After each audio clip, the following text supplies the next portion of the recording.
It's the KQ Morning Show. 92 KQRS. Oh, wait, we're on? I thought this was a best of segment. Oh, I'm so thrilled to be back. And I say that in that weird, sarcastic tone of mine when I don't even mean to be sarcastic. I am legitimately thrilled to be here on the bounce, coming back, rebounding strong. Welcome back, fella. Hold on, I have to cough. No, I'm kidding. No, I'm feeling good. Very glad to be back. Much thanks to everybody for covering my ass for the last week or so. Well, I mean, right back at you. So, wow, man, was that something? We'll talk about it, but right now we've got other things to talk about. The top 5 at 6. Here's what you need to know. Number 5, President Joseph Biden has COVID, mild symptoms. Pussy. Godspeed, young man, because I'll just come right out and tell you, COVID just kicked my ass for a week. Yeah, it did. I tell you what, if he doesn't cack, then, I mean, we have nothing to worry about, right? I tell you what, they're saying he's just dealing with a mild case. I thought it was mild for a day, and then it just went real sideways. I'm a COVID magnet, apparently. No matter what I do, that bad boy's looking for me, but man, am I glad to be on the other side of it. Yeah, well, it's now he gets the Paxlovid. I don't know what that is. I mean, they give that to presidents. Can I get that over the counter? You got it. No, but you can. If you just call a doctor, they can prescribe it. I learned a lot about it after it was too late for me to start taking it. I'm not going to call a doctor over a cold. For the record, COVID is surging again. 26 states say their caseloads are high or very high. Yeah. And I thought, I wonder if this is COVID. It took me a while to find tests. So if you're looking, FYI, call ahead before you just run to your drugstore, assuming they'll have at-home tests in case, because they're all sold out. Amazon drops them right off at your door. Same-day delivery. Very good. Glad to remember that. Number 4 on the top 5 at 6, there is a Mickey Mantle baseball card. Check this out. In the 1950s, a meat processing company called Stahl-Meyer. Stahl-Meyer used their own baseball cards to promote hot dogs. And there was a Mickey Mantle card that has survived in mint condition from the Stahl-Meyer card collection. Okay. This is believed to be the only Mickey Mantle Stahl-Meyer card in existence. What if it smells like hot dogs? It's heading to auction. The last time it was purchased, the last time it changed hands was 1988. Okay. And it sold for $2,200. This time around, the expected sale price over $2.5 million. Did you hear that, Mom? Throw away all those trading cards. But I didn't have a Mickey Mantle laying around. However, so $2.5 million, you put it in the case at the mansion, and then some folks come over, the kids or whatever, your in-laws, and you're like, check it out, it's Mickey Mantle. It's $2.5 million card. Yeah. And they just yawn and keep walking. It's behind 8 inches of plexiglass. Yeah, they don't. Yeah, all right. If you put $2,200 into Microsoft in 1988, last time, $2,200 in 1988, this card was purchased. If you'd taken that $2,200, put it in Microsoft, you'd now have $2.2 million. This thing has done better than Microsoft. However, in 1988, $2,200 of Apple stock would now be worth $7.6 million. So in your face, Bill Gates. Number 3 on the top 5 at 6. Emmy nominations came in yesterday. Shogun. 25 nominations. You and I both enjoyed that show. Very much. I didn't get to the last 2 episodes, but... Nor did I. I don't know. What is it? It just sort of petered out. I didn't like the protagonist. I mean, I liked him at the beginning. What, you mean the guy who talks like this? Yeah, the guy talks like this. The English guy who talks like in the weirdest voice ever. I know, and then I really liked him, and then about 4 episodes in, he just kind of got on the last nerve, and I was but so many characters. It's one of those shows where you think, I'll never be able to keep all these people straight, but you actually do. They did such a great job of explaining an incredible labyrinth of drama. Very well made. The Bear with 23, Only Murders in the Building, very fun, enjoyable. Same thing. I petered out on that one. Just after a while, it's like, okay, I get it. Whatever. I'm old. I've seen a lot of stuff. The one thing I want to mention, outstanding actor in a drama series, Idris Elba for Hijack, which I would say is that should have been nominated for movie or TV limited series, most like a TV movie from the 80s that's so horrible you just keep watching. Oh, really? Yeah. That's great actor in the worst thing you've ever seen. But I watched every episode because it was just that bad. Number 2 on the top 5 at 6. If you want to be a top 1%er, real quick numbers here. Zepp's eyes have rolled to the back of his head. If you want to be in the top 1% of earners in Minnesota, you now need to make $750,000 a year. That puts you in the top 1%. Wow, I'm just $700,000 more, and I'm on my way. I'm rich. Move to West rich. Virginia if you want to be closer. If you live in West Virginia, you need to make $435,000 to be a top 1%er. Oh, man. I mean, it's, you could make a couple of moves here and there, sell sandwiches on the side in West Virginia, you might make it. Eat the rich. Number one on the day today is we're all back. That's you know what? Number one is us. Here we are. I had a bad week. Fever dreams at some point. And I tell you what, I just now realized I had the weirdest dream. Saturday was the worst day of my illness. And Zepp, you were there, and you looked like a kind of a scarecrow kind of kid. And Ryder was there, and she looked like a tin woman. And Tony, you were there, and you were a big old cuddly lion. Nice. I was hoping to have pigtails. And the four of us were running down a yellow road, and it was so weird. It was just like you guys were really there. Maybe that's just me. Hey, so we are back. Motley Crue tickets at $650. We're giving them away. Nice. How awesome is that? And at $750, Foo Fighters tickets. Yeah. Go figure. Now, apparently, there's a lot of folks out there who rarely, if ever, get sick. I call them assholes. But they have tips. How do you not get sick? We'll tell you. Hang tight. Connect with us on the KQ Talk and Text line. 651-989-ROCK. That's 651-989-ROCK. 92 KQRS. I'm Steve Gorman. This is the KQ Morning Show. Good Thursday morning. I am very glad to be back after a week on the bench. Sick as a dog, I believe, is the Aerosmith song that comes to mind. I retroactively, boy, do I regret not listening to all the great tips I've heard throughout my life about how to not get sick. It doesn't really matter. I have an immune system from the 1600s. Yeah. Actually, no, I probably have a in the 1600s, you either died or you didn't. I think it was pretty simple. So maybe I just have the classic modern immune system, which is it sucks. I get every bug that goes around. Mm-hmm. I don't usually go down, for a week. But I'll have 4 or 5 times a year, I'll have the 1 or 2 day just, I got the blech. Yeah. The blech hits me. The blech. And I'm always looking for hot tips. I remember sometime in the early 90s, somebody said, you just got to take echinacea. Oh, that's right. Remember echinacea? And I don't remember echinacea. What's echinacea? Echinacea is an herb or a supplement. It's you get it at like natural food stores. And I think it's otherwise known as fooey. Or there was golden seal and root. I don't know. Yeah. I just remember for a hot minute there, I was taking tablets of what I think were just dirt, ultimately. And, start a podcast. Never really did anything for me. Maybe you're supposed to take them like from birth. Maybe I just jumped on there too late. Yeah, if you've got any great hot tips, by the way, feel free to share them. 651-989-ROCK is the KQ Talk and Text line. But there are a lot of people out there who rarely, if ever, get sick. And they have they're chiming in with tips. If you don't want to don't be like your buddy Steve. Don't get sick. What are the secrets? Genetics. Zepp, I followed you on the sick train, but generally speaking, are you a guy that's picking up bugs? Usually, mostly. I get a lot of... I think I usually get the usual crap. I mean, I think this is the 3rd time I've had COVID, and... I don't seem to miss them much. Every once in a while I'll take a vaccine and I'll, skip flu season or something like that. Or I'll take the vaccine and get flu twice that year. So, I don't know. It's kind of hit or miss. I certainly don't walk around trying to avoid it. Tony, what's your general, do you pick up bugs or do you just bounce through life with a smile on your face? No. I get hit with everything with young kids and they're surrounding their elementary school with every germ that's ever existed or will exist. That's a good point. Yeah, but pre-kid, like, in your 20s and 30s, did you feel like you were kind of immune to the average things floating around? No, I would get stuff, but it wouldn't last too long. Yeah. I spent my 20s and 30s on tour on a bus, and it just takes one, and one guy's sick, and suddenly everyone's sick. All those colds, gonorrhea, it's the one time, catchable, but not within the band. Right. Okay. The only time that the rest of us would actually, be like, God, I feel bad for him, our singer. Because then I'm like, okay, I can snot all over myself and play drums. No one notices. But getting up and singing when you're sick, that was always impressive. I was always like, all right, fine, I'll give him credit for that. Yeah.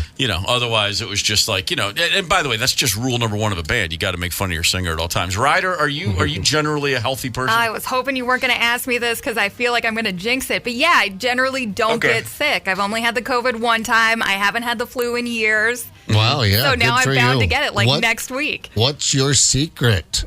Oh, none of it's all the things that I do to be a middle-aged lady who looks good naked. It's the exercise and the eating my veggies and drinking a ton of water, which helps with the hangovers too. Yeah, don't touch stuff and don't be around kids. I'm all about that. Wow. They're always saying that as kids are sick, they've got snot and fevers and all that gross stuff. Yeah, all right. Ryder, what happened? On this list, basically, it's Ryder's life. The number 3 thing, stay active and drink plenty of water. There you have it. Yeah, I do that. That's my life. Yeah. Drink a lot of water every day and fairly active dude. But so they say, I took that 23andMe, that genetic testing thing, and they say that it's genetics. Colds come. It's like living longer. Yeah, you can prolong your life by like maybe a day or 2. It's more about, not dying miserably. But right. The same thing with colds. Some people just catch them and other people don't. It has very little to do with our behavior. Well, that's good to hear. My folks both, mom's 96, doing well. That gives me something. My dad made it to 89. I'll split the difference. I'll be thrilled. I don't need 35 more years on this mortal coil.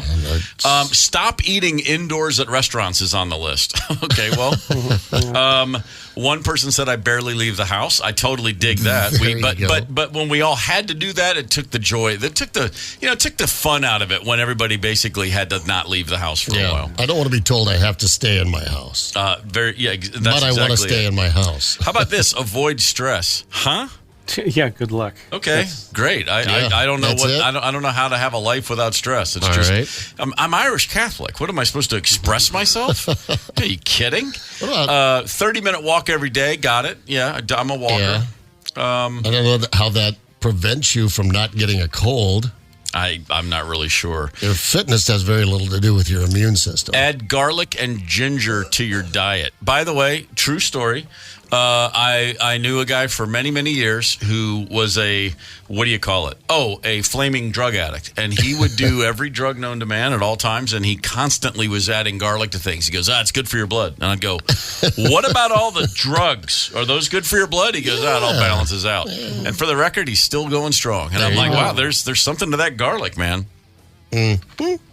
Oh, well. So if you have any tips, as I said, hit the KQ Talk and Text line, 651-989-ROCK. My secret to be healthy is orange juice is the first text I see.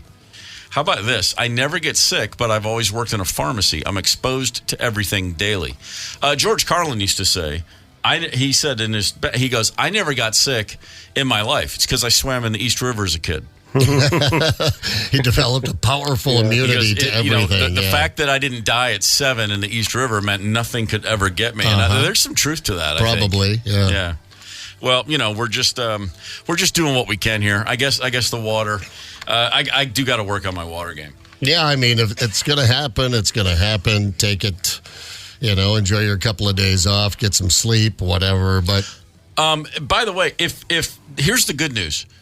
If you do feel like the end is nigh, if the apocalypse is right around the corner, Costco has us covered. Just real quick here. Yeah. I don't know if they're going to help us stay away from the germs, but Costco has something called the ReadyWise Emergency Food Supply Bucket. You can go right now and buy an emergency kit. It comes in a giant bucket. It's 150 freeze-dried food servings. It's got a shelf life of 25 years. Right. So for, and by the way, it only costs $80 online. But if you get one in person, it can be a little cheaper. Then you get a bucket. So you got a bucket, so you can use that for other things. 25,000 calories, freeze-dried items such as teriyaki rice, pasta Alfredo, potato pot pie, and apple cinnamon cereal. Yeah, man. Let's go. If I need a Costco bucket to survive, if society goes in that direction, I think I'm just going to go with society. I'm just going to check out early. I'll be one of the zombies that you have to shoot in the head that's trying to eat you or whatever. I don't think I want to live out of a Costco bucket. It's been a good run. I like the good times. Why don't you just get a whole bunch of Twinkies? Those will last for 500 years. Exactly. You can, but you know what? I'd say get the bucket and then you ease into your life as a zombie. Because I promise you, after your fourth pasta Alfredo from a bucket, you'll be ready to be a zombie. You know, right? It's not going to be something you dread anymore. You're going to be like, you know what? I'm good here. Yeah. The apple cinnamon cereal that with hot water added after like a 9 portions. Yeah, okay. Zombie us up, man. Let's do this. I bet they'll sell those suckers out in a heartbeat. They absolutely will. There's no shortage of apocalypse. What's the apocalyptic? Apocalypti? What's apocalypses? What's the plural of apocalypse? Apocalypti.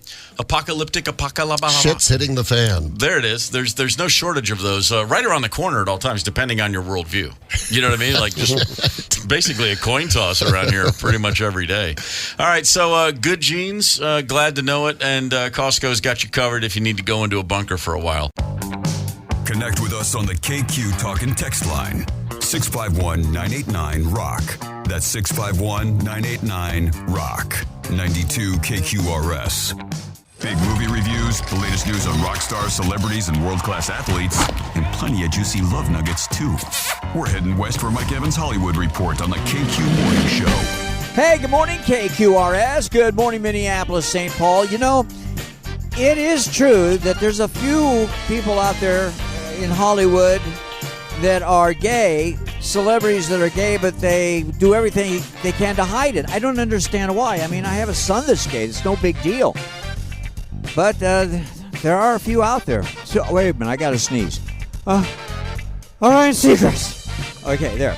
The Emmy nominations are in, and you don't have to agree with me, but I have a few personal comments. Jimmy Fallon didn't get nominated because he sucks.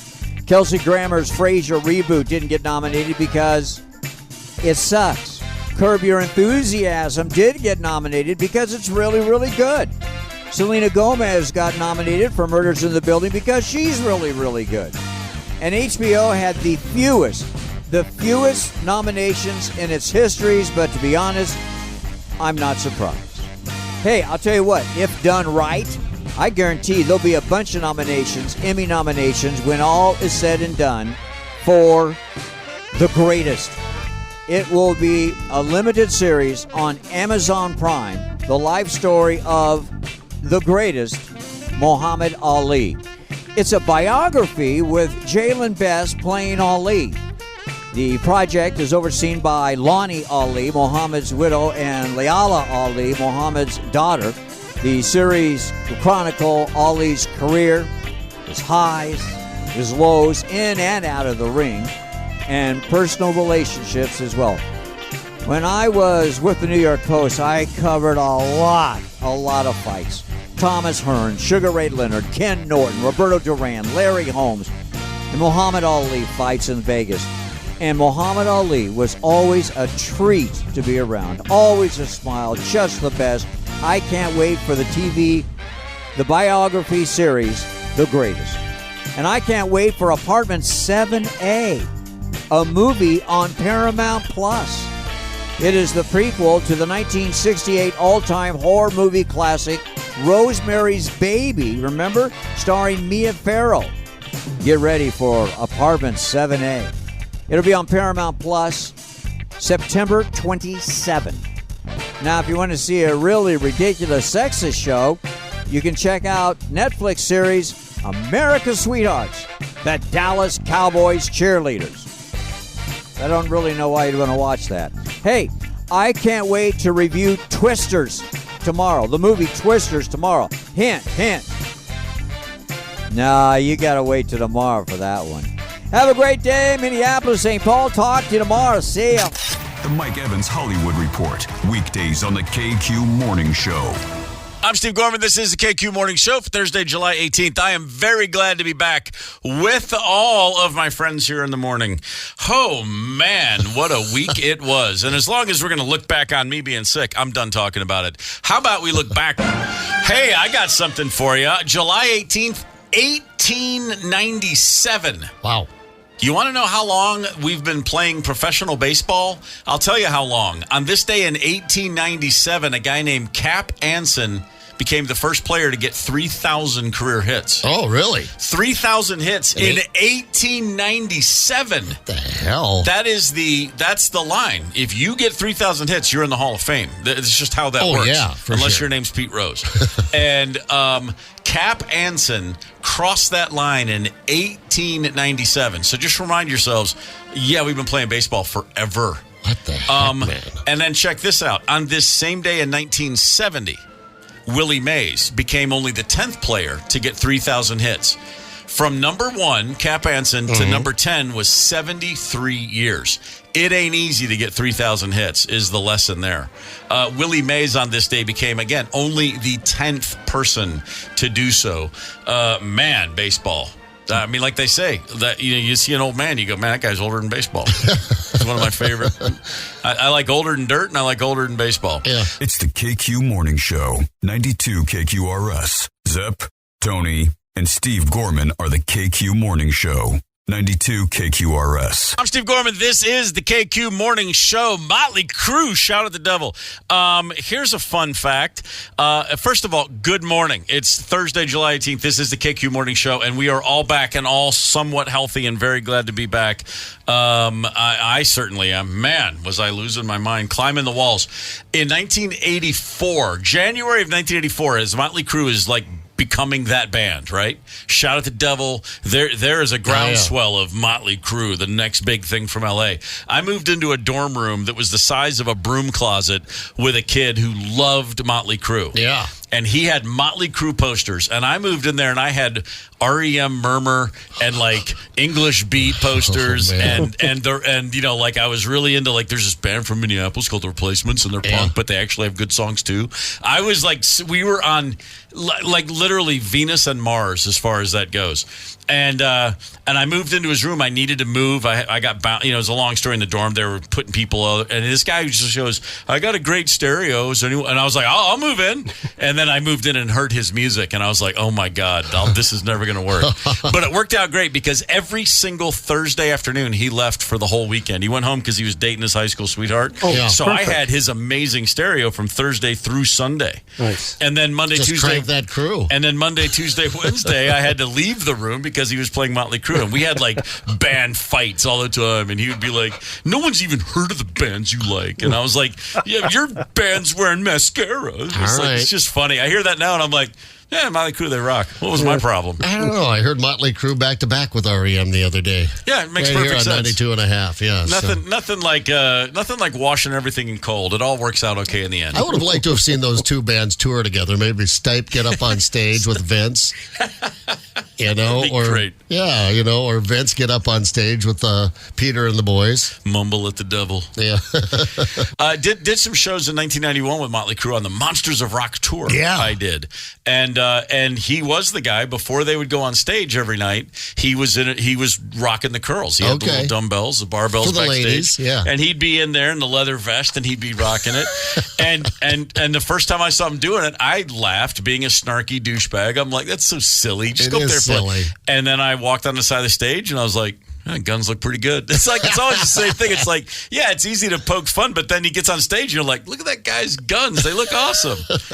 You know, you live and learn. You get through these things in life. Yeah. That's how that's supposed to go, I guess. Got ourselves another contestant ready to rock. Let's do it. All right, contestant number 1. Who have we got? Our buddy Glenn from White Bear Lake. Glenn, good morning. Good morning. You a Crue fan? Yeah, I like all kinds of rock. Okay, that's okay. I'm not going to ask you to give me their discography in order then, but you know what? A couple tickets to the State Fair to see the Crue is going to be fun. Good luck, sir. We're playing True or False. Okay, Glenn, here's the deal. It's just like True or False, but it's all Motley Crue trivia. So here we go. These are kind of tough, but you still got a 50-50 shot. First one, Motley Crue shared their name with 50s and 60s jazz and R&B band led by Frank Motley Jr., most famous for playing 2 trumpets simultaneously. Is that true or false? Crue. That is absolutely Crue. Nice job. Wow. Yes. Hooray. That is legit. All right, no Glenn. idea. Mick Mars was in a band in Seattle in the early 70s, because he's much older than the other guys, called Motley Crue, spelled C-R-E-W. He had the name forever. But anyway, so much better than Christmas. But you never saw Mick Mars playing two trumpets. No. Okay, here we go, Glenn. Number 2, touring guitarist John 5 has 6 fingers on his right hand. Is that true or false? False. That is false. Well done. Thank God. And Dingo Montoya wouldn't have to kill him. Number 3, the Dollhouse in Fort Lauderdale sued the band for using their name in the song Girls, Girls, Girls with other strip clubs because they are, quote, a high-end escort service. Is that true or false? True. No, that's false, dude. Oh, no. 2 out of 3 right now. Here we go. Best thing that ever happened to those 7 strip clubs. No kidding. I'm just getting ready to Hey, they're gentlemen's clubs. Google Dollhouse. Yeah, That's of course, right. things threw me. All right, here we go. Number 4, Nikki Sixx was born Frank Farana and legally changed his name in 1978 before Motley Crue was even formed. Is that true or false? True. That is true. Wow. Nice. All right, we're going 3 out of 4 3 right out now. of 4. Final question.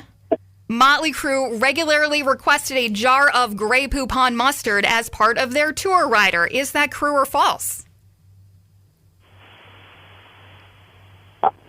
False. No, that one's true. I wonder what they used that for. I doubt it was for sandwiches. 3 for 5. Why is mustard? I knew it was the jelly beans, or was that Van Halen? That was Van Those Halen. M&Ms. M&Ms. What is it with the mustard out with the bands backstage? Well- What are they using it for? Because Sammy Hagar, I went backstage one time, and there was just a big jar of mustard sitting on the shelf. Near I him. can tell you this, and this goes back to that same tour in 91, and I'm not talking out of school because I'm hardly the only guy to tell this story. Speaking of poop on, Tommy Lee, before the gig, would always take a dump, and he would wipe himself and stick a piece of toilet paper on the wall, and if it stuck, it was going to be a good gig, and if it fell off, they were going to have a bad night. And I watched he and Nikki Sixx analyze the poop on the wall on 2 different occasions, and they were like, all right, it's going to be a good one, and I was like, oh, you guys are just cavemen. Okay, I get it. Absolutely. I do that before each and every show. Stuck this morning, and by the way. for the record, just the nicest guys in the world, greatest guys ever. But that one little tradition was left me a little, A little quirk. All right, Glenn, 3 for 5, brother. Very strong effort on your part. We're going to move on. Sit tight for a second. Who's contestant number 2? Number 2, we're going to bring up our buddy Mike from Bloomington. Mike, good morning.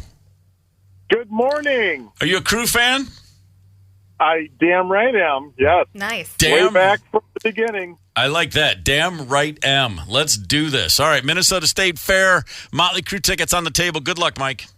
All right, Thank Mike. you. Here we go. It's true or false, okay? So in the Hulu series Pam and Tommy Lee has a conversation with his penis. The voice of Tommy, and this is true, the voice of Tommy's penis was Colin Hanks. Is that true or false? Oh, my goodness. 50-50 shot, man. I'm going to say false. That was false. My penis? Who was the voice of Tommy Lee's penis? I didn't recognize. It was Jason Mancoza or something like that. He was in Brooklyn Nine-Nine and The Good Place and a bunch of shows I haven't had time to watch yet, even though I hear they are really good. Honestly, there's only 2 people it could have been. First, Buffer, the boxing announcer. Yeah. Or James Earl Jones. Get James Earl Jones himself. Oh, that would have been awesome. My biopic, Tony, would you be the voice of my penis? I would love to put that on my resume. Thank you. Wow, we're getting some work done here, guys. That's great. We'll have the contracts drawn up after the show. All right, Mike, let's see if we can get you on the board here. Tommy Lee and Nikki Sixx once had a bet going to see who could go the longest without showering and still hook up with women. Is that true or false? Oh, that's absolutely true. There you go. Yeah. Yes. Wait, Again, cavemen. Sorry, did Mike get the first answer wrong, or did he get it right? Oh, what did you say there, Mike? You said false? No, I said that was true. Oh, okay. Yeah, and that's false. It was that other random dude. Okay, so you're 1 for 2. Just making sure we're keeping the scoreboard up. Oh, man, okay. Yeah, all right, here we go. All right, number 3. Vince Neil is the only member of Motley Crue who has never been married to a Playboy playmate. Is that true or false? That is false. That is false. He was married to Heidi Mark. Bam. Yep. Yeah. Okay, 2 for 3, brother. And all right. Number 4, Gene Simmons fired Motley Crue as Kiss's opening act on the band's 1983 tour because Motley Crue partied too hard. Is that true or false? That is false. You can't party too hard with Kiss. Oh, that's actually true. Gene Simmons is Gene, oh my God. He only plays a madman on stage. Behind the scenes, he's an accountant. Yeah, he's a teetotaler. All right, here we go. If my count is correct, this one is for the tie. That's right. In 2005, Tommy Lee starred in a 6-episode reality TV series where he attended the University of Nebraska titled Tommy Lee Goes to College. Is that true or false? That is true. That is Absolutely. true. Bam. Yes. How'd that turn out? Get a degree out of that, did he? He actually, it was weird. At the end of the series, he was the governor of Nebraska. It was so, no one saw that one coming.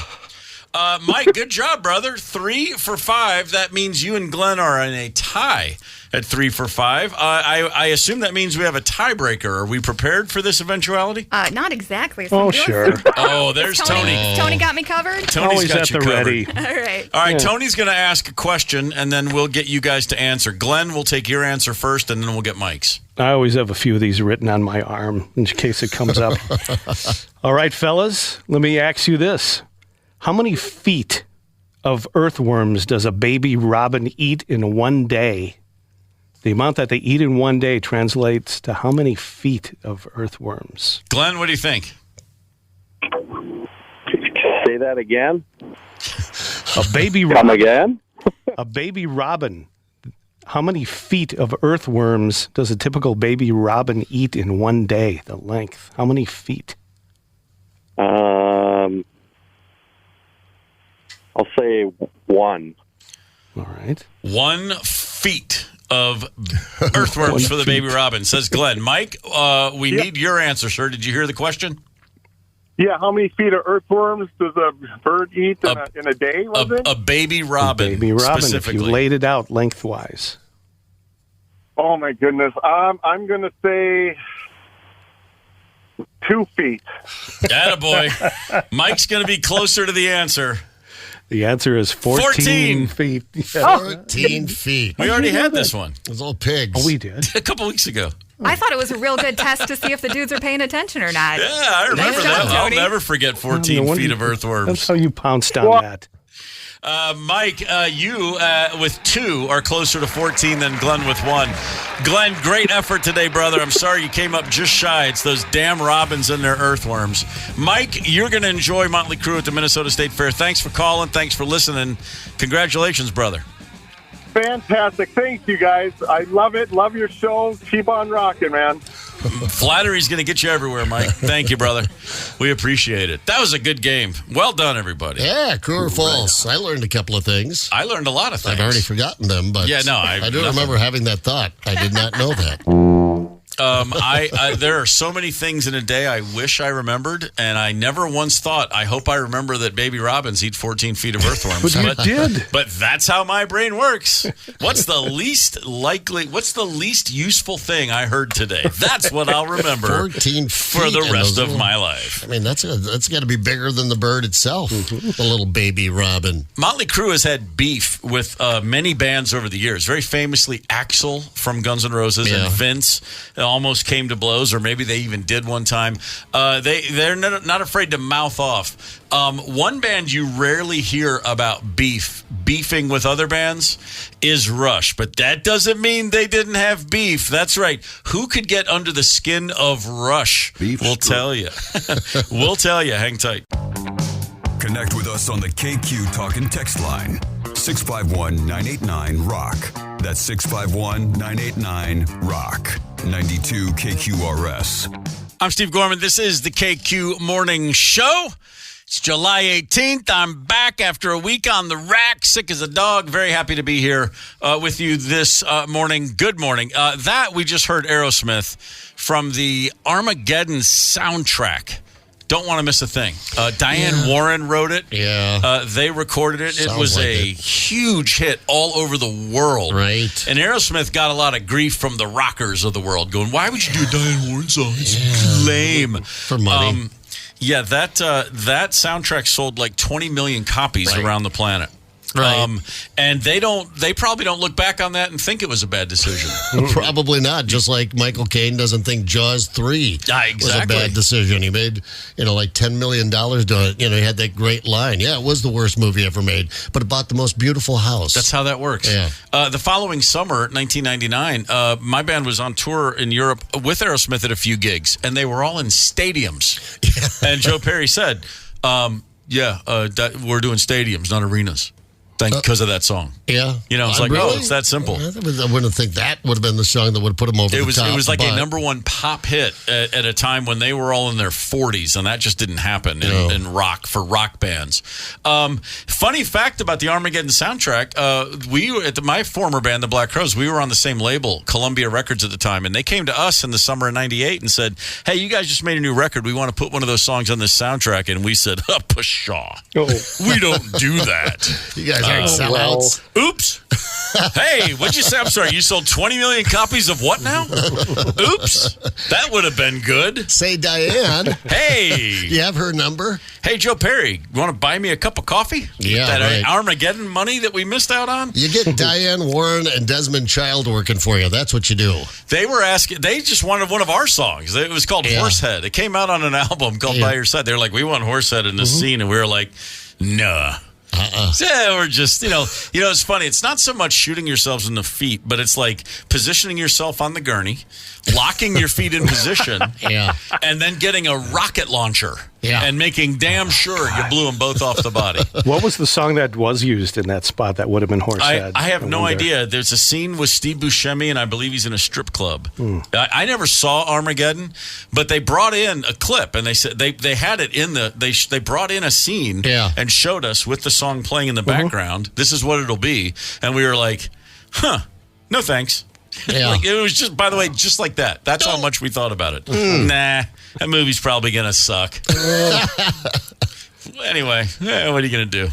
These things are funny. Bands make decisions all the time, and you look back and go, good one, bad one, whatever. How about this? The band Rush, whether you like the music of Rush or not, and like I say that because I've always said, like, no, I'm not into Rush. That said, they're amazing. They're incredible. Oh, yeah. I have respect for them as much as anybody. And when I hear their music, all I think about is how it's mind-boggling. But I was not like because Rush fans were Rush fans. And since I was never in that club, I never felt like I could claim ownership. Yeah. But I like their music, and I love their musicianship and the audacity of Neil Peart as a drummer. Of course. I mean, they're amazing. Yeah. You don't need to say anything about them. One thing you never hear about is Rush beefing with other bands. Bands all cross each other up. Oh, yeah. You hear stories about backstage and a punch was thrown. And because bands, it's just like little gangs. You just think, we're the Sharks, they're the Jets. Screw those guys. But not Rush. They're just gentlemen. They're Canadian. Yeah. Who's going to have a problem with Rush? Sorry, guys. Yeah, exactly. Apparently, one band has had a real. There's a problem with Rush.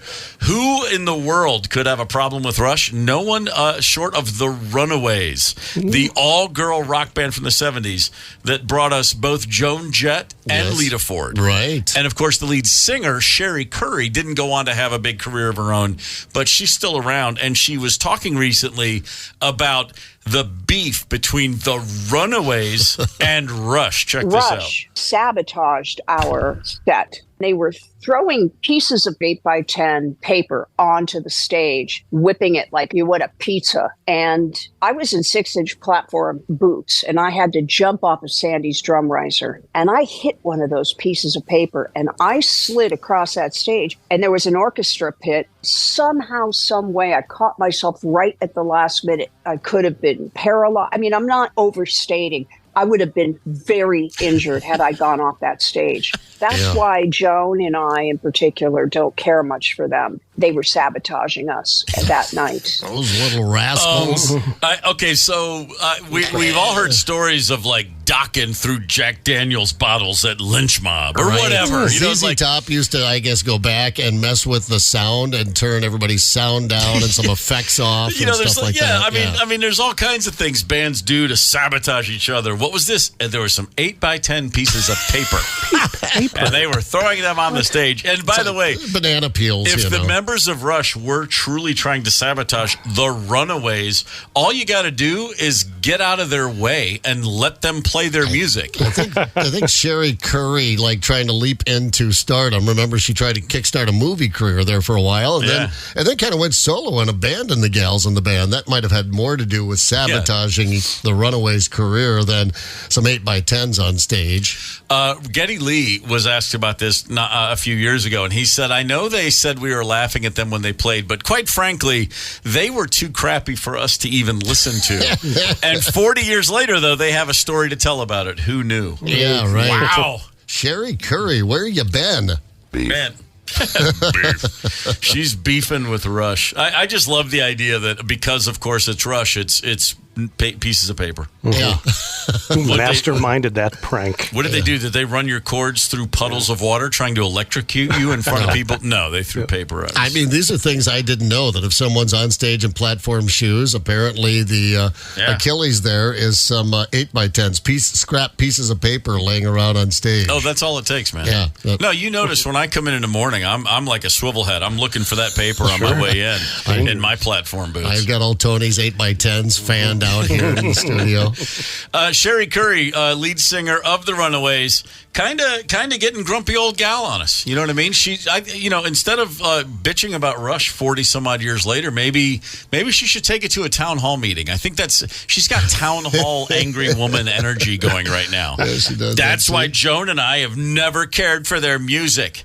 And while we're at it, I'll tell you something else. There's a TikTok video right now of a woman at a board meeting, a city board meeting. They're trying to rezone a city street. Yeah. And as meetings, town hall meetings tend to go, city planning commission meetings tend to go, this one goes a little off the rails. Check this out. Ma'am, we're discussing the rezoning for the Portillos. Do you have any comments on that? For what? We're discussing the rezoning on 53rd for... Well, I live on 63rd. Well, I don't like Facebook, and I don't like the internet because I can't find a job. The library blocked my password. Now tell me, does that make any sense to you? Ma'am, we're not here to discuss your personal life. I'm sorry. Do you have any comments about the rezoning? No, sir. Have a good day. Thank you. Well, sir. Ma'am, we're here to discuss the baselines on 2112. What is this about the 8x10 papers you're playing? What is this? I'm sorry, I don't understand about the papers. Why'd they block her password down at the public library? I'd like to get to the bottom of that. Please remember, this is a government project. We need to refrain from corporate promotion and religious items. Who'd like to start? I think we should put in the Bible. Great. My dog went to one of your parks and ate another dog's feces, and I am going to sue you for that. Yes. I've been eating lasagna and muffins every day of my life for 40 years, and I feel terrible. Right. What's so bad about corn syrup? It's natural. Corn's a fruit. Syrup comes from a bush. Oh, boy. Parks and Rec, they just nailed it, didn't they? Fantastic. Oh, my favorite town hall meeting audio still has to be, last year we rolled this out. Of course, they give a little invocation at some of these town hall meetings. Sure. And they spread it around the community. Anyone want to come in? The Baptists, the Lutherans, would you like to show up and give the invocation today, please? And all are welcome. Here we go with the invocation for the town hall meeting. We will now move into the invocation. Today we have Mr. Jason Miller. Thank you for letting us here. My name is Jason. I am an organizer and founder of Reno Satanic, and I am here to give the invocation today. In nomine de nostris Satanis Luciferi Excelsi, and the spirit of the unconquerable sun, the bringer of light and knowledge, we say, Shemham Farash, hail Satan. Okay. Ma'am, we're discussing the rezoning for the Portillos. Do you have any comments on that? For what? We're discussing the rezoning on 53rd for... Well, I live on 63rd. Well, I don't like Facebook, and I don't like the internet because I can't find a job. The library blocked my password. Now tell me, does that make any sense to you? Ma'am, we're not here to discuss your personal life. I'm sorry. Do you have any comments about the rezoning? No, sir. Have a good day. Thank you. Did you say library? Library. They blocked my password. It was gerbil soup with vegetables. Do you know my password? Gerbil, capital G, gerbil soup with capital vegetables. Well, now you do. Somewhere there are some children looking for mom. Where did she? I don't know. Do you think she's not down at the library again? They blocked her password. Man, that's tough. That is tough. She can't find a job. No. What's happened lately? Where no matter where you go, I'm being asked constantly if I want to tip, and I don't mean like restaurants and bars, but it seems like there's just maybe on the heels of touchless COVID distancing. Yeah. There seems to be anywhere you go. I mean, I half expect it like at Target, like you're buying your groceries. Like, do you want to have a tip? You just notice it more and more and more. And the other thing, or even if it is at a bar or restaurant, when you give your card and they hand you the thing, they say, put your card in here. Or like if you go to a coffee shop, the Starbucks, they always go, okay, it's going to ask you a question. It's going to ask you a question, right? And I'm always hoping it's going to say, what's your sign? And it always says, do you want a tip instead? But then, but the other day, at a bar around the corner, we're having dinner, and I get the thing, and they put it in there, and it's like it gives you the suggested amounts of tips. Yes, starting at 25%. The lowest was 25. The lowest was 25. And I was like 25, 30, 35. I'm sorry, what? There wasn't an other box? First of all, it's a bar. You didn't even bring me food. Right. I mean, it's like here's a bag of gold. How about a buck of beer at most? Right. But this one is going a little over the top. In San Diego, a guy went into a place called the Catalina Lounge, and he had a tip. It was $24.50. He was given 4 suggested tips: 20, 25, 50, and 100%. 100% tip. Yeah. Have you ever had an experience where you thought it was that someone earned a tip double the amount of the bill itself? Well, in Vegas one time. There was that, yeah. It's a trip just outside of city limits, actually. I thought, she really earned it. No, not 100% tip. That doesn't mean there aren't perhaps an occasion here and there where you don't feel uber generous, but I don't want it being suggested to me. It's got to be my idea. I have to come up with this. Yeah, right. And I'm going to lay down a pretty heavy tip here for extraordinary service and circumstances, whatever the case may be. But yeah, now starting at 20. I noticed that the other day. First it went from 10, then it was 15. Now it's 20, and now you just ran into one that it's 25, and it's tipping for... I like it when you have to serve yourself, basically. This happened to me at the airport, where you download the barcode, or you scan the barcode when you sit down at the table. You order off the app. Someone drops the food off at your table, and then you just get up and leave. And so you go back to your little app there to clear up and pay, and they want 20, 25, or 30. I'm like, what, for the dude that just swung by and dropped it off on his way to the, drop it off at the next, that's it? There was literally no service, but yeah. Sometimes I'm reminded that they say, whoever they are, like when you're at a restaurant, you tip for the food, but not for the alcohol. Like you take the booze off the bill. That's the proper, because you're not, they're charging you so much more than Oh yeah. It's like, they make like $1,000 off every bottle of booze. You have a nice dinner for 4 at a nice restaurant, and the check comes and it's $500. You subtract the amount of alcohol before you factor in the tip. Yeah, and it's about $100. And I never think to do that, but then people say like, "Oh no, like old school." That's the tipping concept. I should just probably write that on my forearm from now on. Like, is this real? I've never heard this. This would save me so much money. I've heard that. I've heard that for years. Yeah, it's old school. But I mean, conversely, have you ever? I've jumped on the wagon once or twice. It has been suggested I should do so. And then I go out to eat, and I'm like, what the? Are you giving food away? Yeah. Did you forget to ring something up? Oh, that's exactly right. Most of my bill has been booze all these years. I see. Yeah, I ran I went a little over 2 years a few years back. Just got clean for a good bit and thought, I got to take a break. And it just kept going and kept going. And it was, a couple months in, it dawned on me. I was like, oh my God, like everywhere we eat is so cheap. I had no idea. Right. Wow, that $9 beer and the $38 bottle of wine makes a difference. The same bottle of wine you can buy for $14, or whatever it is. Paid $18 for an old fashioned the other day. Oh, was it good? Yes, it really was. I mean, as long as it was good. It really was good. You can always justify it as long as it was a really good old fashioned. Very boozy. Nothing like a boozy drink of booze. Mm-hmm. You know what I like in my booze? What? Booze. Yeah. It's like the old W.C. Fields. Who put coffee in my coffee? He used to walk around with the coffee. All his drinks were always in a coffee mug. Hey, don't put coffee in my coffee. What's the matter with you? It's the KQ Morning Show, 92 KQRS. Zep, Tony, and Steve Gorman are the KQ Morning Show. 92 KQRS. I'm Steve Gorman. This is the KQ Morning Show. It's Thursday, July the 18th. That was Panama by Van Halen.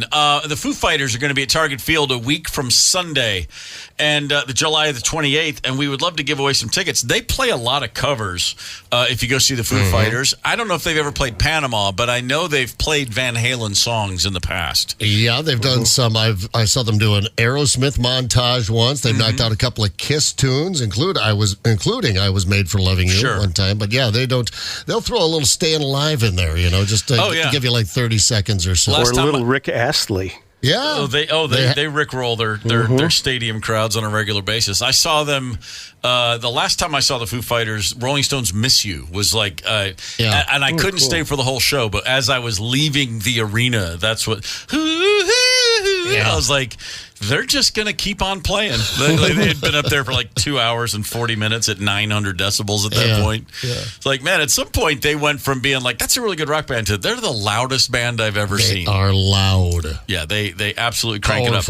We've got Foo Fighters tickets we want to give away. Do we need another caller? Is that the case right now? No, we did lock in too. We're set with our participants. Well, then that's exciting, Tony. What are we going to do for our participants? It's kind of goofy, kind of fun. What we're going to do is read a line or two, and our contestants will guess if the words came from lyrics to a Foo Fighter song or if they came from the wisdom of a fortune cookie. Wow. Egg Foo Fighters. Brilliant. I'm loving it. Yes. That is great. I had a fortune cookie last night. I'll share the fortune later because there's a chance you're going to throw it out there right now. Might be on there, I would hate to step on your toes. All right. Egg Foo Fighters. I'm down for this one. Who is contestant number one? The lovely Kathy from lovely Northfield. Welcome, Kathy. Are you a Foo Fighters fan? I am, definitely. All right, very good. So a week from Sunday at Target Field, all you got to do is win a game called Egg Foo Fighters. Good luck, Kathy. I'm ready. Thanks. That's all you have to do, Kath. Okay, your first question. Tell us, is this a lyric from a Foo Fighter song or the wisdom of a fortune cookie? Number one, you should admire a rose, but beware its thorns. But beware its what? Thorns. Oh, it's thorn. Okay. I'm going to say Foo Fighters. Fortune cookie. Okay. That's all right. Okay. You got 5 of them, so no big deal. Shake it off. Okay. Plow forward. Number 2, truth or consequence. Say it aloud. Use that evidence. Race it around. I guess that would fit in a fortune cookie. And I'm going to say Foo Fighters. Good call. I was worried there for a second. I love the pivot. Yeah, I didn't see that one coming. Yeah, set us up to knock us down. It's from the Foo, My Hero. Number 3, it's times like these you learn to live again. It's times like these you give and give again. Foo Fighters. Yep. Damn straight. Times like these from the Foo. Number 4, today is talking. Go have fun, say yes. I'm going to say fortune cookie. Yep. Atta girl. Kathy's Correct. rolling. Kathy, you're rocking it. And your last one here. No argue, no cry. If respect never shown, then say see ya bye. That's right in the middle. I'm going to say fortune cookie. All right. Wow. Well done, Kath. Man. Oh, awesome. That is a solid 4 for 5. Right. Fighting 4 for 5. Early stumble out of the gate and then came back to just crush that. Well played, Kathy. We're going to put you on hold for a minute. It's time for contestant number 2. Who have we got? She's going to be challenged by Chuck from Dayton. Chuck, good morning, sir. Good morning. Are you a Foo Fighters fan? Yes. Fair weather Foo Fighter fan. Fair weather Foo Fighter fan. I appreciate the honesty. It's gonna be nice weather next weekend, hopefully, for the gig at Target Field. So if you win this one, you got tickets, brother. Good luck. Thank you, sir. All right, let's go, Charles. Number 1. Every exit is an entrance. Your destiny awaits. Your move. Ooh. Ooh, indeed. Let's go fortunate on that one. It is a fortune cookie. Yeah, I like it. Number 2, if it all ended today, would you be fine? If it all just went away, would you be kind? We'll go egg foo. Are you going with Foo Fighter or fortune cookie? A Foo Fighter. Correct. Bam. Yeah. Good move. That'd be weird to get in a fortune cookie, wouldn't it? It would be. I had one time. It said you'll marry a professional athlete. I was like, what? Really? I mean, yeah. I called the lady back over there. I was like, have you seen? She's like, I don't know. We got a box of weird ones the owner thought was funny. I got a blank one time. Oh. Totally blank. Oh, my God. That hurt. Did you look Fill in the blank. Did you look in the mirror and not see anything next time you were in the bathroom? Sat there and ate the cookie with tears streaming down my cheeks. Damn it. All right, number 3, Chaz. Breathe out so I can breathe you in, hold you in. Ooh, right in the middle, like she said, Kathy. Yes. I will go Foo Fighter. Correct. Quoting Kathy is a good move. A literal, that's what she said. You don't get those very often. Lead and not too far in between. 3 for 3, Chuck. All right, Chuck, number 4. Don't be pushed by problems, my friend. Be led by dreams. Fortune cookie. Yep, it is. Wow. Good for you. Although, I tell you what, that totally sounds like a girl lyric, too. That's a fine line between rock lyrics and fortune cookies. All right, Chuck, you're 4 for 5. If you get this one right, you've got tickets, brother. Sweet. Good luck, Chuck. Your last one. Good for half order of wontons with purchase of Mugu Gai Pan. Egg foo fortune cookie. That is correct. Now, hang on. I thought that's in Fingernails from the debut album, right? Wow, man. Chuck, well played, sir. Fair weather Foo Fighter fan Chuck goes 5 for 5. That's enough to win for sure. Kathy, I'm sorry. Most days 4 for 5 is enough for a win around here, but you ran up against the Chuck buzzsaw. Thank you both. Thank you both for calling in and playing. Chuck, have a good time at the gig, brother. Thank you, sir. Man. Ladies. My fortune cookie last night. Yeah. A smile is a curve that sets things straight. That's so true, Steve. And you have to read it like that. Yeah. I read that. I was like, really? Come on. Give me something better. Right. But yeah, I only ate half the cookie as a protest. You know, I crack it right in half, pull the fortune out, and I was not happy with the fortune, so I only ate half the cookies. Do you think they can make those cookies a little bit better? They're always void of flavor. You know, never a great chase after a good Chinese meal, but you know, it gets the job done. I'll tell you right now, if you never tasted a fortune cookie until there is one Chinese restaurant that I've been to in the town where I grew up, Hopkinsville, Kentucky, and their fortune cookies are minimum 40 years old. and I ate there.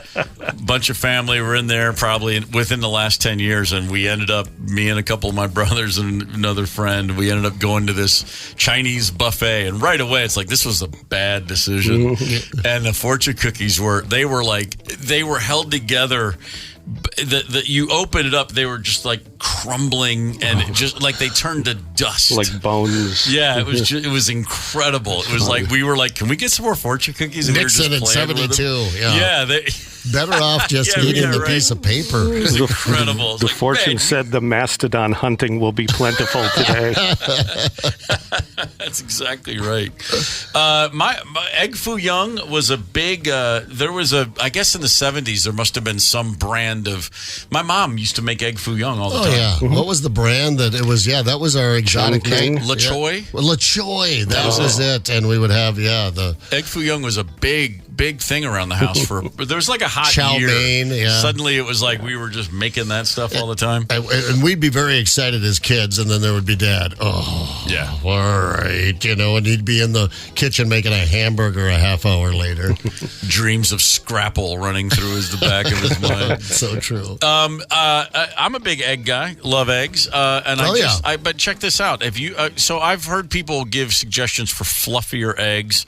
You whisk them, put them in a pan, put those in the oven. Mom sometimes. has the French eggs she makes with you put milk and something else in there. But anyway, a little water will make them fluffy too. I've never seen this seltzer water. Apparently, 1 teaspoon of seltzer water for every 2 eggs you're making will apparently really fluff up your scramble.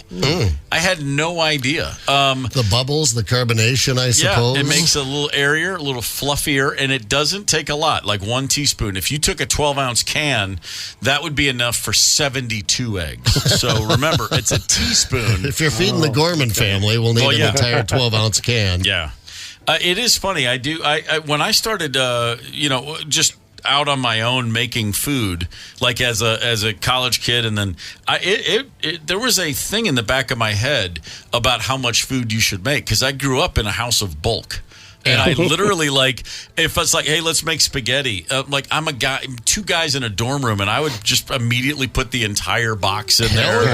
Everything to me was like, well, you have to make all you have, right? It was like, oh no, this isn't for 10 people. Portions, This isn't for 10 people with 3 friends over. Oh, okay, got it. Yeah, I just grew up where bulk was the order of the day. Yeah. Flavor, if you got it, was just like good day. We had flavor. Yeah, You still feel pressured to clean your plate? No, I didn't feel pressured. I was in every way pressured. Okay. There was no options. The race. No, the plate would be cleaned, or you would be sitting there for. There were meals when everybody would leave the table except for one kid who couldn't finish his plate, and it would you'd sit there till it was done. You'd sit there until Dad finally acquiesced and went in to watch TV, but you're not leaving the table till you finish, and then Mom would sneak in and rescue you. Just go. Tell your dad you finished everything. We're not leaving until you... Is that 60 minutes? Yeah, he's not going to sit there with you. At some point, he's going to... I mean, you can outwait Dad and then wait for Mom to come in to the rescue. The 60-minute stopwatch for my dad was like, squirrel! It was just put a squirrel near your dog. It was weather for Dad. Whenever the weather came on, he had to... Farmers, he's got to know what's going on. Oh, sure. Weather. So as soon as the weather came on, there'd be that sounder for Kelloland weather out of Sioux Falls, and Dad would drift into the living room. We mentioned earlier the Emmy Awards. The nominations came out yesterday. Shogun on Hulu got like 25 nominations. I'm going to go finish that. Which makes sense, because just the epic scale of it. If you just watch it with the sound off and just look at it, and you're like, there's so much happening in the sets and the costumes and the I mean, it's an amazing accomplishment. Oh yeah. A far less fantastic accomplishment from Japan is they've got a new type of potato chip. Check this out. They're called R18 Plus curry chips. They're incredibly spicy. So spicy that 1 bag of these chips just put 14 high school kids in the hospital. Well, hot damn. I smell curry. What's the idea behind this? I mean, hot's in, right? You got to try and tear a hole in your stomach lining. You've got the flaming hot Cheetos are too hot for me, by the way. Oh, no, my kids went through a flaming hot phase. So did Sid. And you eat it and you're like, oh, that's really gross. And I guess it's spicy. And then 10 minutes later, my stomach is just, it's like I swallowed a razor blade. Yeah. She'd eat a bag of them. I'm like, you're going to die. Yeah. This bag of chips, one student brought a bag of chips. There's a warning on the bag. It says people under the age of 18 shouldn't eat these. Well, I guess Meaning what? We get our constitution gets tougher as we get older. I mean, I would think they'd be the ones that could eat it. I think that I think when you're that young, you still just have your life in front of you, and you're optimistic and you're happy, and your stomach's not used to just disappointment and disillusionment yet. Have you not eaten enough processed food by the time you're 18 to develop a callous stomach lining? It does say the main ingredient. Well, you have potatoes, of course, the chip. But number 2 on the list, the ghost pepper. Oh, yeah. The hottest, one of the hottest in the world. Use it in tear gas, I understand, right? Don't they use the ghost pepper in tear gas? Yeah. That checks out. All right. So if you see something called the R18 curry chip, might want to steer clear of that one. Just a suggestion. Will do. Just something to, I thought their shrimp-flavored hard candy was gross, but yeah. Oh, man, that is not good at all. Hey, the KQ's Rock the Boat 80s cruise. Oh, you thought we forgot? That's headed up to Stillwater a week from this Friday. That's Friday, July 26th. We'll be on Stillwater riverboats featuring live music from Rough House Rocks, drinks with the KQ crew, and free food. Tickets on sale now at 92kqrs.com, sponsored by Hoffman Weber Construction. I'm back after a week on the bench. Yet another run with COVID. Yeah. I need some help. If you've got some tips, how do you stay healthy? How do you not get sick? Hit us on the KQ Talk and Text line 651-989-ROCK. Don't tell me drink a shot of ginger root. Give me something real. Hang tight. Connect with us on the KQ Talk and Text line. 651-989-ROCK. That's 651-989-ROCK. 92 KQRS. It's Thursday, July the 18th. I'm back after a week on the rack. I get colds all the time. I pick up every little thing. That doesn't always knock me down for good. I don't normally spend a whole week in recovery. That's a rarity. But every little cold along the way, it'll get me. I mean, I would do anything to have a better immune system, but it just ain't in the cards. Yeah, I'm the same way, I guess. They just didn't used to be such a hitch in my life. You'd get a cold, and I was the guy that brought my cold to work. I didn't miss because of I said, that sounds naughty, and cough and get everyone else sick. But we have a different protocol now. No one wants, people don't want to get sick, and COVID isn't just your average cold. It does knock you down for a couple of days, and it's like a flu without the vomiting or whatever. I mean, you're going to be out for a bit, but so now it seems to be more of a pain in the ass. But yeah, I think I've always just, because I'm just filthy, I don't take precautions. I used to be in relationships, and the gal would have a cold. I don't care. Let's get after it. Sure. Whatever. Let's get this cold together. Didn't stop me for a second. Yeah, I've had COVID a few times, and the last time I got it, it was like nothing, in and out in a day. Yeah. And the only reason I knew it was COVID is because in the midst of like, wow, this cold came on really fast, and there was a test at the house. I was like, well, screw it, let's just see. And I was like, oh my God, and the next day I was fine. Like it came in and got out. But this one a little bit different. COVID's in 26 cases right now. The cases are reported as either high or very high, so it's still out there. I don't know that we're ever going to get rid of this thing fully. In fact, I'm sure we won't. No. But a lot of people have been chiming in with how to not get sick, because there are a lot of people who will say they rarely get anything. These are I can't imagine anything I'd rather swap out. You know what I mean? Like I'd give back a couple inches of height for never getting another cold. Grandma Jenny, orange juice. That was the cure for everything. Or drink it if you have the cold. It will cure the cold. We know that it won't. And then drink it if you feel like you're getting the symptoms, like an echinacea kind of thing. Grandma, that's not how orange juice works. Yeah. But there's a vitamin C buildup. I get it. Makes me feel better. I do like drinking it if I'm not feeling well, but probably not. I like this one. Don't be lazy. That's the advice you're offering for not catching a cold. Don't be lazy. I would think the lazier you are, hanging around by yourself in your own home, you might work in your favor. But all right, I'll try that one. Maybe I'm just so lazy. That's why I'm getting so many colds. Add garlic and ginger to your diet. I like garlic in food. Ginger, I'm hit or miss. It Put depends. it in the food. I'm not gonna. I don't when I'm having sushi. I'm not eating the ginger. Some people dig that. I don't. Gotta go with Marianne, I guess. You're more of a Marianne. Yeah. I am definitely. You know what? The Midwestern farmer girl, more your vibe. Yeah. Either one. Spicy peppers, kimchi, wasabi, natural mustard, all listing. Basically, what people are saying is just anything that makes you sweat it out. Sweat it out, yeah. Just keep on sweating. Yeah, that's the sauna. I think one of our listeners brought that up. Ryder was talking about that. Yep. Sauna. If I'm not feeling well, I do like a sauna, just a good, hot, dry sauna myself. It makes me feel a little better, clears me up. Again, I don't think it's going to prevent a virus from infecting you. No, on the KQ Talking text line, this text in, Patron and beer. If you wake up, everything inside you will be dead. Oh, Patron and beer? Yeah. Ooh, hardcore. Vitamin D3 and K2 every day. Fun fact, I take vitamin D3 every day. Me too. Don't know about the K2, however. So I guess I'm halfway there.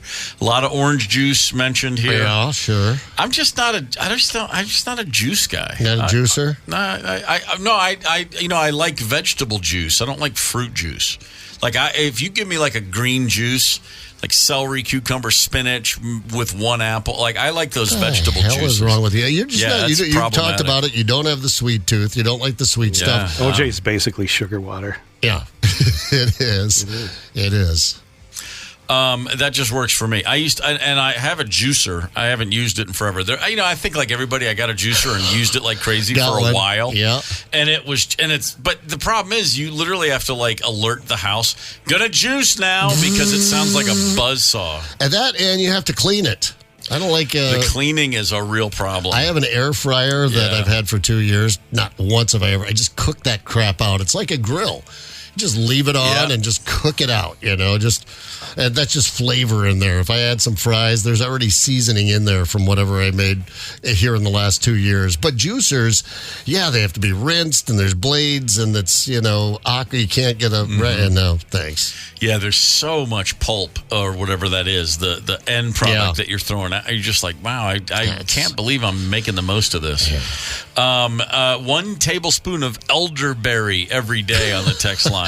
Doesn't your mother smell of elderberries? That's right. I don't know what that is. Your mother smells of elderberries. That worked when I had COVID. Pop some elderberry chews. Got through it quicker. Yeah? Believe it or not. Yeah. Wow. Well, dude, I've literally just had COVID. This is the first time you've mentioned it to me. It just occurred to me. Oh. There has to be suppositories. So. I'm blushing. And you have to use your left hand. I don't know why. I'm not a doctor. I'm just reading what it says. That's going to make it more difficult. The texts are blowing up. When taking vitamin D, you need to take it with a healthy fat to allow it to absorb. First time I heard that one. Thank you. And now the phones are lighting up. Tony, who's on the horn? First up, Brian, and then Richard with healthy tips from these young men. Brian, what have you got for us, brother? Well, in 2020, I was at Hennepin Healthcare taking a blood test. Came up with an acronym to help your immune system. Okay. Eat more nutritious food. Relax. Exercise. Sleep. Hydrate. Fresh. Fresh. Oh, yeah. And relax meaning stay off social media. That's definitely the key to a happy day. Stay off that damn phone. Quick doom scrolling. One more time for us, Brian. That sounded fairly impressive. I want to hear that again. Food, relax, exercise, sleep, hydrate. All right. Try to do better on all those things. And man, yeah. All right. That sounds solid. Hard to argue with that. Thank you. Digging it. Thanks, you. Sleep. That was. I was like, what's the A? Okay. I literally just wrote it down. Food, relax, exercise, sleep, hydrate. Right on. Sorry, I've already forgotten. Who's called? Who else we got? Richard. Mr. Richard. Richard. Good morning, sir. Hey guys, how are you doing? We're great. Fix us, brother. What do you got? Hey, typical when you're a kid, teenager in your 20s, you get colds twice a year. The standard. Yeah. And they started jogging all year round when they turned 30, winter and all, no matter what the temperature, never had a cold. Oh, really? Never got hit by it. And we're talking about the real Minnesota winters. Yeah. Sub-zero. And went out every day, never got a cold. So what was the secret? I'm sorry, what's that? He's out there running. Yep. Oh, running.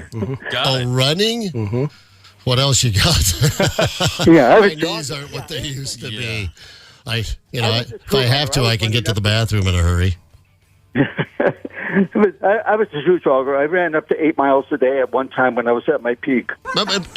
Right, okay. But you're out there doing that, Richard. You're also probably taking care of, if you're going to be able to run 8 miles a day, you've probably got a pretty good diet. You're hydrating. You're doing other things well, right? Yeah, more or less. Yeah. Never pass on the whiskey, though.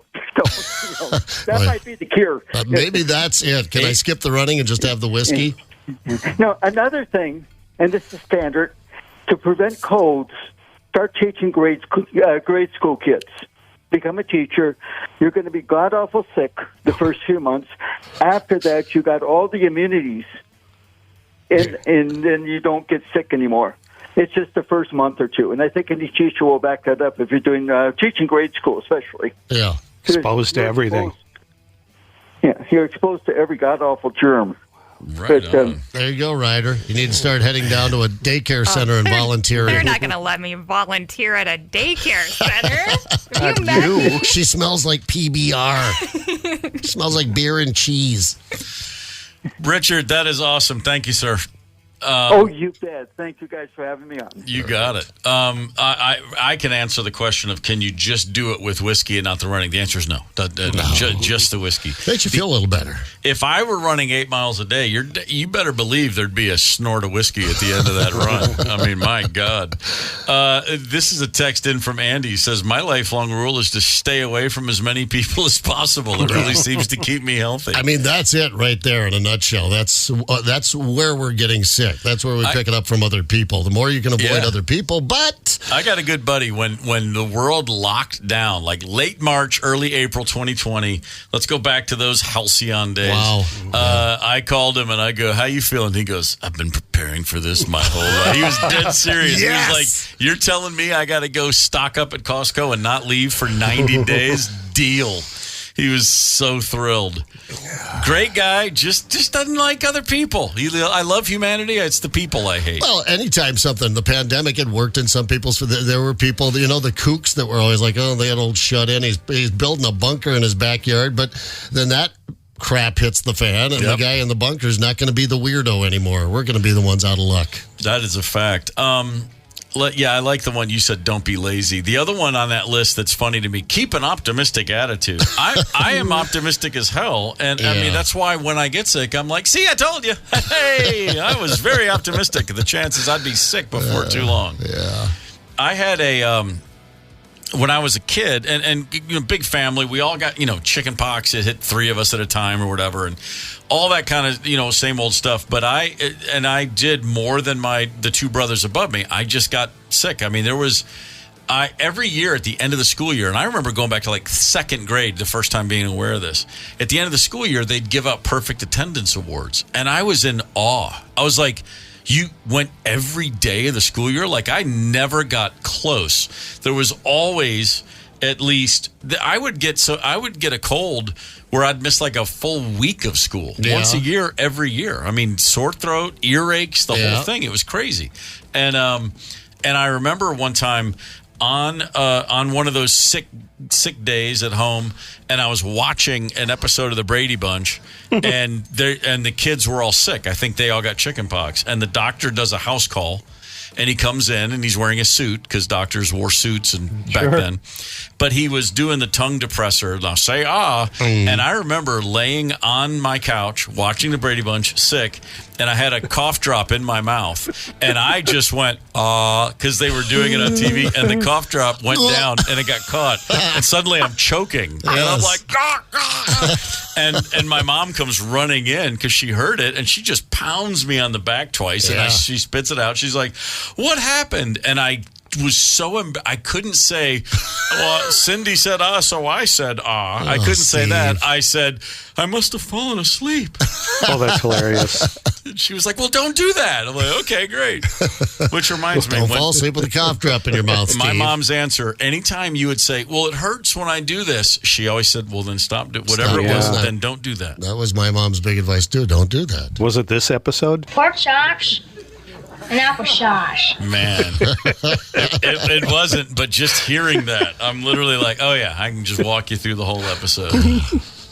Man, Peter needs a personality. Yeah, he does. Yeah, he's just stuck in the middle there.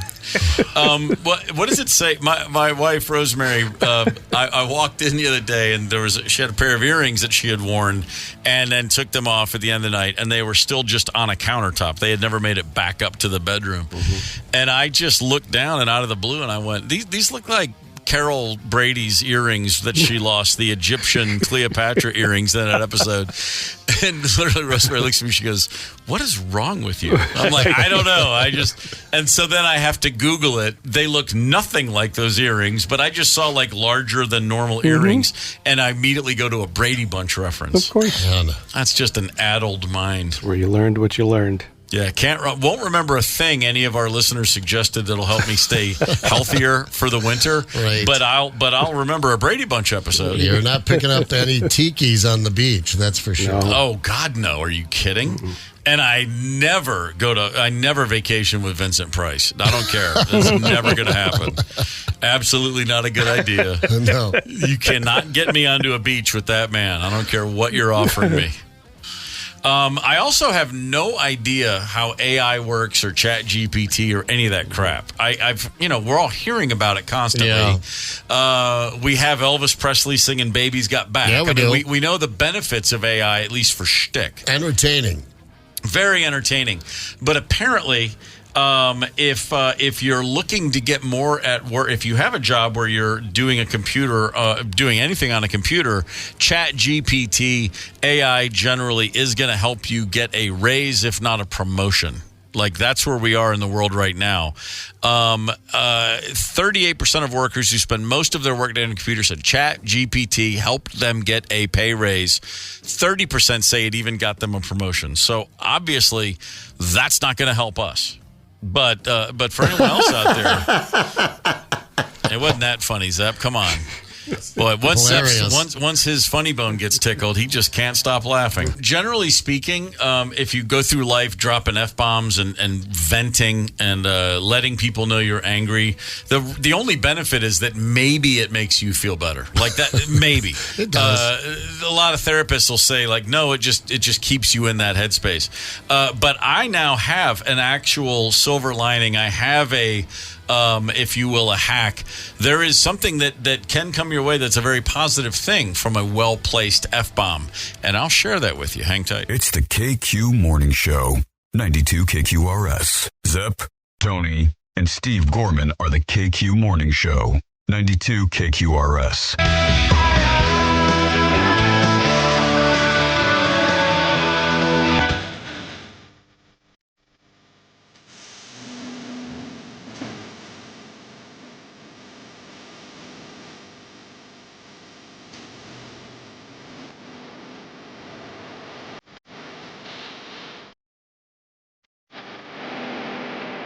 The KQ Morning Show is back. 92 KQRS. I'm Steve Gorman. This is the KQ Morning Show. Good morning, Thursday. Very happy to be back along for the ride today with my friends. I missed everybody. I am happy to not be sick. Let me tell you that. Isn't it amazing when you get sick, you immediately go like, I take this for granted that when I swallow and it doesn't hurt. Right. Yeah, like you forget. I do that every time I get like a good sick going. I'm like, I'll never, ever take this for granted again. By noon today, I will have forgotten that I was ever sick. Right. Trust me. I'll be taking chances. I think the same thing. I'm like, you know what? I'm gonna start washing my hands more often. I'm gonna be a little more careful who I spend time around. If someone has a cold, I'm not gonna be so cavalier just to hang out with them. But of course, I'll throw all that caution to the wind once I'm feeling 100%. Oh no! Within 72 hours from right now, I will be saying to myself, Is it ground beef's been out for how long? How many hours can it sit? I'll just reheat it. It'll be fine. Yeah, whatever. No big deal. And then I'll be in a bad mood because I'll be sick again, and then I'll start dropping F-bombs, and people will be like, dude, language. Check this out. Here's a new claim, and I have yet to try this myself, but I will the next time I'm involved in this situation. All right. There is a story going around. Apparently, a lot of people are chiming in and saying it's true. If you call customer service and for any whoever, the cable company, Best Buy, whatever you're calling, any business you're calling, and then you get on those if you want to talk to, press 1, press 2. It's the automated prompt after prompt after prompt. Just start dropping a few F-bombs. Start cussing at that automated voice. Okay. The AI will flag you as a disgruntled customer and transfer you to an actual human being much more quickly. That's the word on the street. And again, now I'm just reading this, so I haven't tested it myself, but I damn sure will next time I call a company and I get that on there. Yeah, that's what I'm saying. Just, beep, Effenheimer. There it is. Let's cut to the short. Is anyone listening out there? AI, go ahead and get a hold of a real manager I can yell at. Hi, Steve. We've recognized your phone number.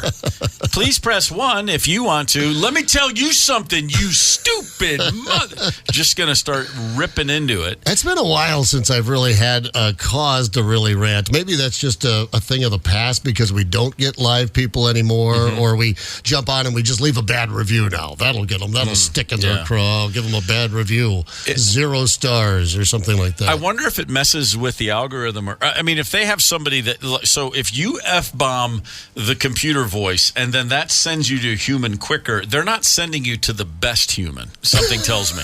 They're sending you to the guy that's still in training. Yeah. But I think the response would then be to be like really friendly and be like, what are you talking about? Oh, no, I'm fine. Huh? Well, no, I'm amazed I got you so quick. How's your day? You guys are doing a great job. And then you go overly friendly and then maybe it works out. I think the key is definitely don't cuss out the human himself when they get on the phone. I don't know if it ever gets you anywhere. I don't know if ranting and raving or yelling at anyone. No, God. It certainly didn't with my kids. Anybody who can actually help you, they're not on the phone. No. That's not how that works. I will say this. Here's it's been a long time since I had an issue. Here's an unsolicited. Around at the turn of the century, when all of a sudden we all started booking our own flights because we could. Yep. Remember the old days? You literally had to call a travel agent or the airline directly and just wait on hold forever. But you go to a travel agency and sit down at the desk. Yeah, I remember walking into one that was in a mall, and I was like, I got my friend's getting married in Iowa, and they're like, okay, so when's the? I'm like, how does this work? Yeah. I thought I was like joining the mafia. Right. I was like, the rules. She's looking at me like, what? Just tell me where you want to go and what day. But she had a giant, a book. Just a book that was printed. Like, I'd probably updated it every couple months, but I remember her, there's a flight on Delta. It'll go through Detroit. It'll get you to Iowa City. And I was just like, this is fascinating. She'd print it out, and she'd give it all back to you, and it would all be organized, and you'd hold on to it like it was gold, like it was some file to save your life or something like that. And within like a decade of that, I'm booking my own flight on a laptop, just in shock. But in those days when that was all brand new, I found Southwest, and it's been a while since I've called Southwest. I still fly on Southwest, but it seemed like every time I called for something, the person that answered just fixed it right away. And I was always like, man, way to go. Yeah. I mean, wow, they actually know what they're doing over there. Yeah. Like I'd already had enough experiences in my young life where I was surprised by that. I hear tell it's not quite the same anymore. Maybe not. Now I just text. Now it's all a chat room. I just get right into the chat room, and I've had pretty good luck. Yeah. I don't like the AI for a time there when you got on, say, with Delta, and you'd go into the chat room and, hold on just a second, they get back to you. And it seemed like it all got taken care of very quickly. There was no chit-chat. No small talk, but now it's AI, and AI is trying to answer your questions, and they're just not quite getting it done. If anybody tries that, if you F-bomb AI and get a real human, let us know. Yeah. I want to check that out. Here's another quick hack, some industry hacks. Apparently, if you offer to pay your therapist in cash, oftentimes they will cut you a deal.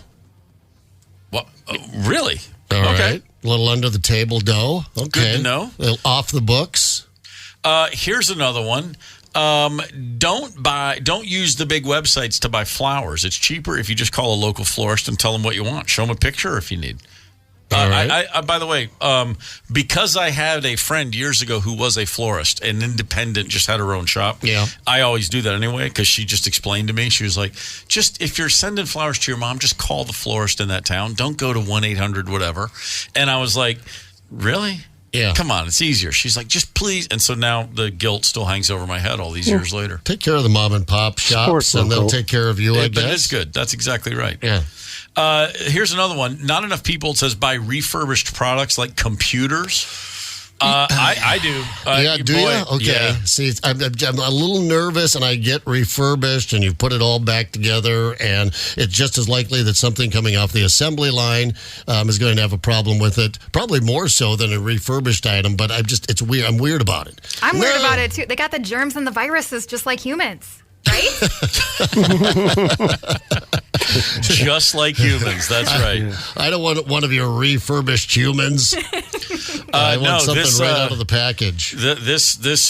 See, here's the thing about me. I don't even know what this MacBook that I use for all my stuff. I'm the second guy to own this machine. Now that's a laptop MacBook like you're talking about. That's probably a really good thing to get refurbished because some computer geeks gone through it. Someone had it for a year and a half, and then they just sold it back to the Mac store, and then the Mac guy fixed it up and then sold it for way less. And I was like, yeah, and I've had it for years. That's because we grew up with used car dealerships. We're always a little wary of, the used car dealership kind of thing. But I think it's different with electronics, and you get yourself a hell of a price break.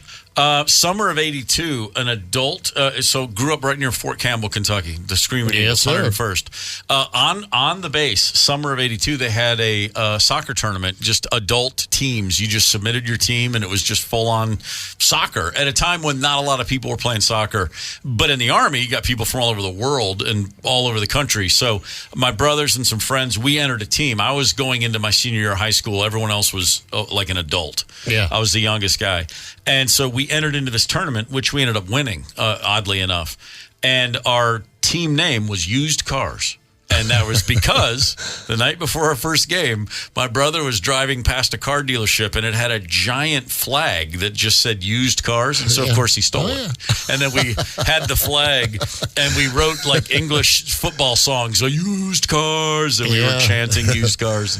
We thought we were charming and cool. And we were just felonious douchebags. Those flags. They just went into the back of the room there and grabbed another big flag. Anytime I see a Used Cars flag, you'll notice them now. You don't realize how often you see used cars. I'm always like, man, those are good days. Those were good days. Finally, here's one last hack, and then we'll move on. You can rent a really nice casket for a funeral. What? And then for burial, you put the person in the cheaper one. Can you rent the kiss casket? No way Gene's letting you rent one of those. No. I mean, he's not giving you a deal. If you're renting it, you're paying a premium on it. You're paying way more than you should. But apparently most funeral homes will let you rent a really nice casket for the visitation and all that stuff. Sure, why not? I never saw much advantage on spending a crap load of dough on something you're just going to drop in the ground anyway and cover with dirt. So, if you want something clad, but you don't want to put them in a pine box, so for all the family to come view it, that seems a little tacky and shoddy. So, all right, I get it. Why not? It's a dead body. Sure. I mean, it's not all right. Pull it out, toss them in the pine box, drop it in the ground, and hope they're enjoying the ever after. Reload the coffin. I'm going to give you credit, Zep. You said something within 2 weeks of me getting to this town and starting this show. Mm-hmm. You mentioned that when you go, you want your body to be thrown out of an airplane over the mountains, and I thought just out in the wilderness. I've never forgotten it. I was like, that's the greatest idea I've ever launch heard. It. Just DB Cooper my ass. No one will ever find me. The ultimate one last parachute jump without the parachute. Fantastic. Oh, because you always hear these stories, and they're usually from Chile or Paraguay, where someone's dead, and then they wake up, and it was like, oh my God, they weren't dead yet. We thought there wasn't a pulse. I wake up. Imagine that one. Imagine that one. Son of a. You're like, the wind in your face. You're like, wait, hang on, man. I was just looking out. It looks like Am I about to sky? Sid, what do you do? Whoa, hey, whoa! And then you're just there. You go. You're pulling it. You're like, why am I wearing a suit? You may hit some hay bales and get lucky. Oh, just go limp. Who put me in this wedding suit? What the hell? Well, there'd be worse ways to go. A nice, good one last thrill, right? Why not? I mean, yeah. That would definitely be one last thrill. Hey, here's something kind of thrilling. Columbus, Ohio. Some police officers at a strip mall Tuesday morning, a couple days ago, they took a man into custody. I guess he'd been on a bit of a crime spree, grabbing things as one does, going into one business after another. They took him into custody and then found something fairly surprising in his pants. Do we have audio from this? We have audio. Now, picture this guy is in a leopard onesie. Don't move. Get on your belly. Get on your belly. On your belly. On your belly. What the heck? Multiple gerbils in his pants. Multiple gerbils recovered. Multiple gerbils in his hands. Do you have any more gerbils on you? Please don't tell me you put a gerbil somewhere else. For your safety, is there a gerbil inside you? Grab my shears and cut further up that pant leg. And probably this one because there's in there too. There's gerbils everywhere. Okay. He's wearing a leopard onesie. I don't think you could find audio of a police call ever where the word gerbil was used more than in that one. It sounds like an episode of Police Squad. I know. They go on full-on SWAT bro mode here, the cops, into what the... On your belly! On your belly! What the heck? Multiple gerbils in his pants. Multiple gerbils recovered. Multiple gerbils in his hands. Do you have any more gerbils on you? Please don't tell me you put a gerbil somewhere else. For your safety, is there a gerbil inside you? For your safety. And cut further up that pant leg.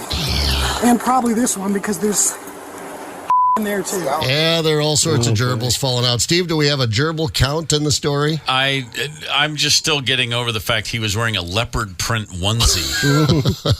That's the weird part. This guy's got a lot going on, doesn't he? I just gives me. I like this. The only thing that could make this would be better is if it were happening on a flight, because I just want to hear from the cockpit. We have multiple gerbils on the loose. It's just something about a pilot making the announcement would be the only thing funnier than dispatch going multiple gerbils. Could you imagine those sitting next to this cat, and you're going to take a look because he's got a leopard onesie on the plane, and you look over and all sorts of his body is squirming. We did a story, Steve, while you were out here a couple of days ago. Guy trying to smuggle onto a plane 104 snakes in his pants. Oh, for God's sake. Had 104 trouser snakes, literally. And I'm thinking to myself, is that you've got to sit there on a flight. I mean, do you have a casual conversation? Are you squirming a little bit? Am I noticing your pants are moving? Weird. From the flight deck, we've got a adder report. Asp and adder. What loose in first class. The gerbil guy and the snake guy get together. It could be chaos, yeah. Good Lord. Can you imagine snakes going after gerbils in your onesie? On a plane. Who needs drugs? Just put a prey and predator in your onesie and let the fun take care of itself. For a good time. Good Lord. Chauncey, don't listen. You should see the look on my dog's face right now. He's literally like, what the hell has happened to you? What are you guys talking about? Yeah, you humans. Hey, here's some good news. The Eagles, not Birds of Prey. We're moving from prey and predator. The Eagles rock and roll, country rock, alt rock, whatever you want to call them, band. You know them. They're at the Sphere Las Vegas this fall, and you could be there with them. You can win a trip for two, flights, a stay at the Venetian Resort, Las Vegas, dinner, 2 tickets to show, plus a VIP experience package. Why don't you do yourself a favor and text the national keyword DEAN, D-E-A-N, to 95819 right now and enter for a chance to win. Get the KQ Morning Show podcast wherever you listen. 92 KQRS.